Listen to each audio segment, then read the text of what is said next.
Hello friends, मी हर्षद करचे आणि मला नीट 2024 मध्ये 670 स्कोर आहे. आणि आज आपण त्याच पेपरचं अनालिसिस पाहणार आहे की कोणत्या टॉपिकवर कशा प्रकारचे प्रश्न विचारले होते आणि पेपर मध्ये इझी क्वेश्चन्स किती होते, मीडियम किती होते, डिफिकल्ट किती होते आणि 11च्या टॉपिक्सवरनं कोणकोणत्या टॉपिक्सवरनं क्वेश्चन्स आहेत.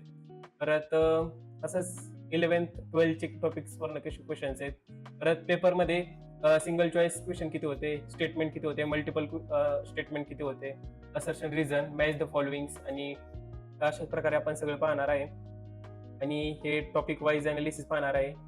आणि कोणते सोप्या टॉपिकचा जर अभ्यास केला तर आपल्याला चांगला स्कोर येऊ शकतो, आपण ते पण पाहणार आहे. तर चला स्टार्ट करूया. तर अनालिसिस पाहूया. हे मी पीडब्ल्यूचं घेतलेलं आहे. तर बघूया आपण आता. फिजिक्सचा पेपर तसा इझी होता. 24 इझी क्वेश्चन होते, 22 मीडियम क्वेश्चन होते आणि फक्त 4च डिफिकल्ट क्वेश्चन होते. फिजिक्सचा पेपर इझीच होता. केमिस्ट्रीच्या पेपरमध्ये 16 सोपे होते, 24 मीडियम आणि 10 डिफिकल्ट होते. जरासा केमिस्ट्री अवघड होता. बॉटनीचा पण तसाच होता, 15, 26 आणि झुलॉजीमध्ये 36 आणि मीडियम किती होते तर 12 होते. अशा प्रकारे होते. तर ओव्हरऑल मध्ये इझी 91 होते, मीडियम 84 होते आणि फक्त 25च डिफिकल्ट होते. तर फिजिक्स मध्ये पाचाल तर आपल्याला कळतंय फिजिक्समध्ये पेपर जरा असा होता इझी आणि मीडियम लेवल सेमच होते क्वेश्चन. पण झुलॉजी मध्ये बघताय तर झुलॉजी मध्ये बऱ्यापैकी क्वेश्चन सगळे सोपे होते. बॉटनी आणि झुलॉजी मध्ये सर्वात जास्त जर 24 मध्ये जर पाहिलं गेलं आपण 2024 मध्ये, तर सगळे क्वेश्चन बऱ्यापैकी मॅच द फॉलोइंग सर्वात जास्त विचारले गेले ते. तर हे ओव्हरऑल अनालिसिस मध्ये पाहिलं गेलं तर आपल्याला 45.5% पेपर इझी होता. म्हणजे निम्मा पेपर तर सॉल्व्ह करणं इझी होतं. मीडियम 42% होतं आणि फक्त 12% अवघड होता. तर फिजिक्स मध्ये पाहिलं गेलं तर असं आपल्याला अनालिसिस दिसतं की 48% इझी होता, 44% इझी होता. जर आपण आता पाहतोय तर आपल्याला बऱ्यापैकी कळतंय की नीटचा पेपर बऱ्यापैकी इझीच असतो, एवढा काय अवघड नसतोय. आणि केमिस्ट्रीचा पेपर बघा 32% इझी होता आणि 48% मीडियम होता आणि फक्त 20% अवघड होता. बॉटनीमध्ये खूप मॅच द फॉलोइंग्स विचारल्या गेल्या. तर त्यात 30% इझी होता, 52% मीडियम होतं आणि 18% डिफिकल्ट होता. आणि झुलॉजीमध्ये पाहिलं गेलं तर डिफिकल्ट 4% होतं, म्हणजे खूप कमी डिफिकल्ट होतं, 24% मीडियम आणि 72% इझी होता. झुलॉजी खूप इझी होतं बाय द वे. म्हणजे खूपच इझी पेपर होता 2024चा, बऱ्यापैकी इझी होता. तर आता क्लास वाईज म्हणजे 11च्या पोर्शन वरने किती क्वेश्चन येतात आहेत, 12च्या पोर्शन वरने किती, तर आपण तेवढे ते पण पाहूया. तर फिजिक्सला आपल्याला माहिती 40% 11ला आणि 60% 12वीला वेटेज असतं. तसंच ह्या वर्षी पण दिसले गेलेले आहे की 42-58% दिसलेले आहे वेटेज. केमिस्ट्रीला पण मॉडरेट असते 50-50% आणि बॉटनी आणि झुलॉजीला 50-50% वेटेज आहे, 52 52 48 48. तर 11th क्लासवर 96 क्वेश्चन होते आणि 12th क्लासवर 104 क्वेश्चन होते. तर आता क्लास वाईज अनालिसिस पाहूया. फिजिक्समध्ये आपल्याला माहिती हे दिलेले वरच आहे हे. तर ओव्हरऑल क्लास वाईज अनालिसिस मध्ये 12th वर 52% क्वेश्चन होते आणि 11th वर 48. बऱ्यापैकी 50-50%च हे आहे क्वेश्चन पेपर विचारला जातो 11th आणि 12th वर.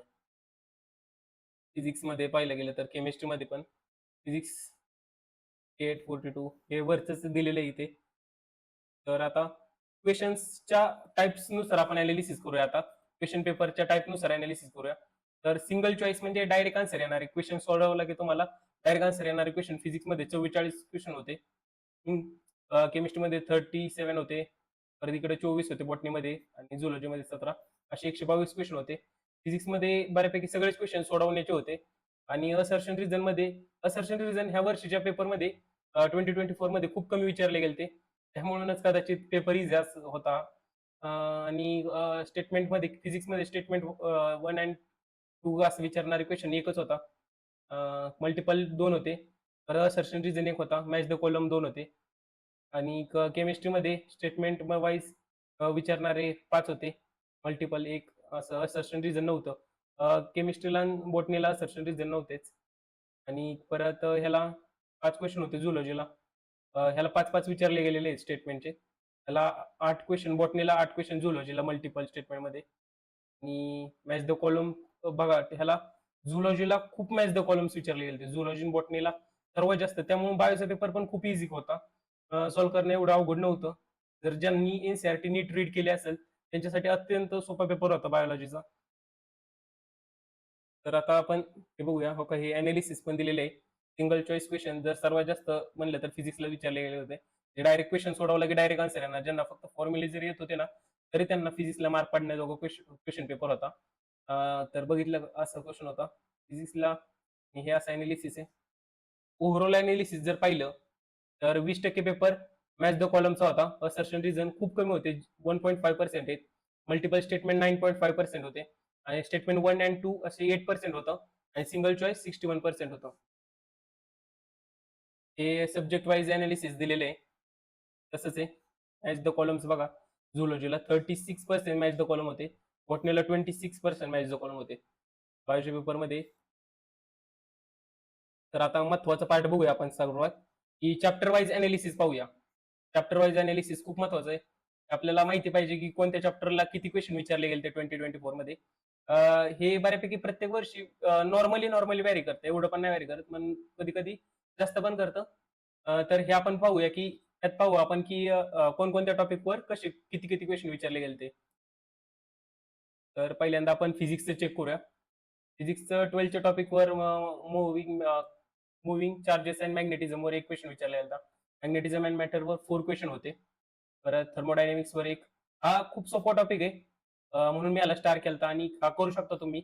आणि चांगला आहे, लवकर होण्याजोगा टॉपिक आहे. त्याचे 4 क्वेश्चन विचारले गेले ते. 12चा टॉपिक थर्मोडायनेमिक्स. तर त्याच्यावर एक क्वेश्चन विचारला गेला. परत वेव्ह ऑप्टिक्सवर 2 क्वेश्चन विचारले गेले. अल्टरनेटिंग करंटवर 2 विचारले गेले.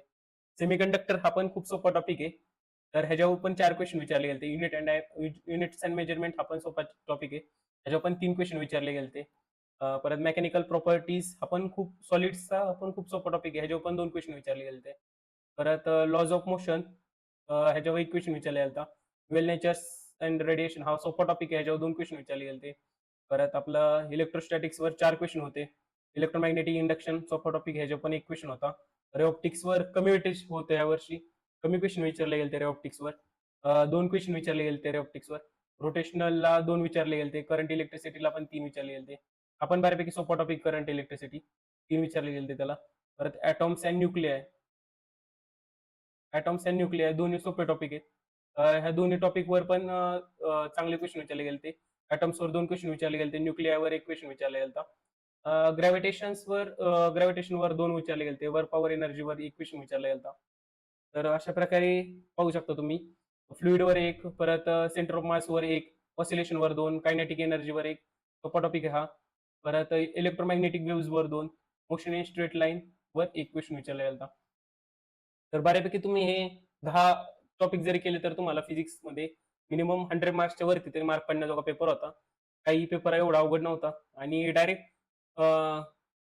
पुट अँड गेट आन्सर सारखा होता. फॉर्म्युला पुट केला की तुम्ही डायरेक्ट आन्सर मिळणार असाच पेपर होता.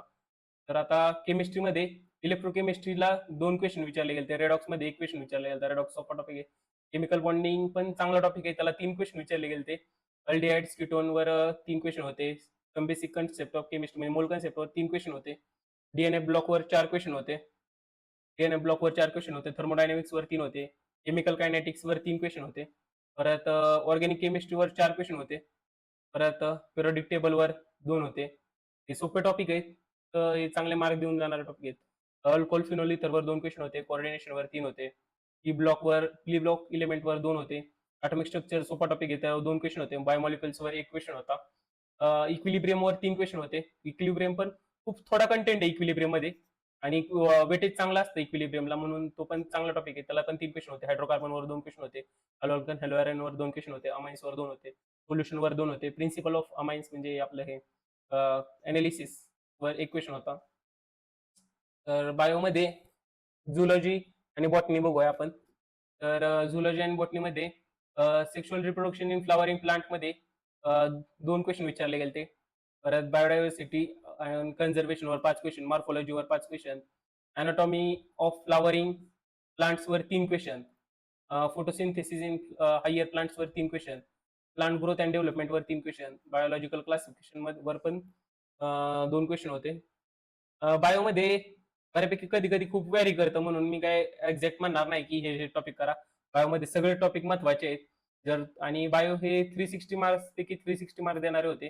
मला बायोला 355 मार्क्स पडलेले आहेत. मला त्याच्या अगोदरच्या लास्ट इयरला 240 मार्क होते. त्यावरनं मी 355 वर ग्रोथ केलेली आहे. तर तुम्ही पण करू शकता.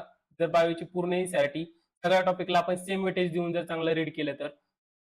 म्हणून चांगल्या प्रकारे रीड करा.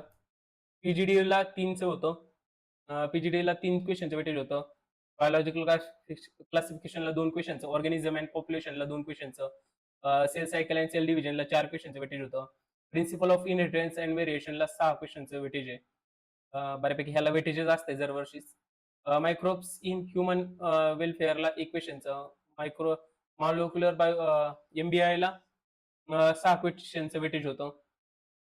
सेल द युनिट ऑफ लाईफला 4 क्वेशनचं, रेस्पिरेशन इन प्लांटला 2 क्वेशनचं, इकोसिस्टमला 1 क्वेशनचं, प्लांट किंगडमला 1 क्वेशनचं वेटेज होतं. तर आता झुलॉजीचं पाहूया आपण. तर झुलॉजीमध्ये बायोमॉलिक्युल्सला सर्वात जास्त वेटेज होतं. आपण बायोमॉलिक्युल्स कव्हर केलेले आहे आपल्या चॅनलवर. बायोटेक्नॉलॉजीला 5 क्वेशनचं वेटेज होतं. ॲप्लिकेशन टेक्नॉलॉजीच्या ॲप्लिकेशनला 4 क्वेशनचं वेटेज होतं. डिसीजेसला 4 क्वेशनचं वेटेज होतं. रिप्रोडक्टिव्ह हेल्थला 2 क्वेशनचं, ह्युमन रिप्रोडक्शनला 5 क्वेशनचं, परत स्ट्रक्चर टिश्यूला 3 क्वेशनचं होतं. न्यूरल कंट्रोल अँड कोऑर्डिनेशनला 2 क्वेशनचं वेटेज होतं. केमिकल कंट्रोल अँड कोऑर्डिनेशनला 2 क्वेशनचं होतं. लोकोमोशनला 3चं, इव्होल्युशनला 4चं, ब्रीथिंग अँड एक्सचेंज ऑफ गेसेसला 2 क्वेशनचं होतं. बॉडी फ्लुइड्स अँड सर्क्युलेशनला 2 क्वेशनचं, ॲनिमल किंगडमला 4 क्वेशनचं वेटेज होतं. एक्सक्रिटरी प्रोडक्ट्स अँड एलिमिनेशनला 2 क्वेशनचं असं वेटेज होतं. तर आपल्याला जर चांगले मार्क्स पाडायचे असतील तर आपण प्रत्येक पेपरचं एनालिसिस केलेलं गरजेचं आहे प्रत्येक वर्षीच्या. तर हे अशा प्रकारे एनालिसिस आहे 2024 पेपरचं. पेपर ईझी होता. तर आपण पाहिलं की कोणत्या टॉपिकवर कशा प्रकारे क्वेशन विचारले गेले ते. तर थँक यू.